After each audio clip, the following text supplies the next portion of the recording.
I've always had a sense that life is incredibly short. And so being part of something, being out there and being engaged, but it's also, it's sometimes good to be really simple. I mean, Matisse says this fantastic thing. It's just, don't try and be original. Just be simple. If something is there, it'll flow through you. Achievement is not just big and loud. It's small and quiet. The greatest act of courage is to be hopeful. And that often we forget the achievements that we have already made. Be kind to yourself. You've got this. And you know what? If it feels like you haven't got this, then it is okay. It is okay to ask for help. Asking for help is one of the strongest things anyone can do. I do it all the time. In fact, in my industry, it's an absolutely essential part of it. It's called collaboration. We do not know what will happen next. We do not know what is going to happen next. And in this state of not knowing, and I know this as an actor, the minute before you go on stage, even though you know your lines, you know what costume you're meant to be wearing, and hopefully you're not wearing it backwards, you're stepping on, but you still don't know exactly what's going to happen.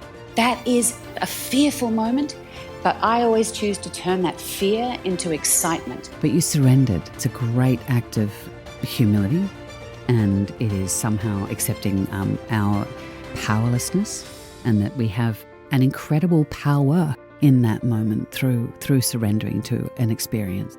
That you're never in a static point. I mean, just like our identity is not a static thing, your relationship to your work is not a static thing. And I think what keeps propelling me forward is that going into the unknown. You said check your ego at the door and let's attempt to make something magnificent. And for that, I thank you. It's changed my life. This is wonderful, but you have changed my life. I feel I want to focus more on doing and on listening. We might be geographically apart, we might be racially, culturally apart, our language groups might be different, we might be generationally apart, our gender assignment might be different. But if we really listen to the things that are not being said, I think we're going to get somewhere really profound.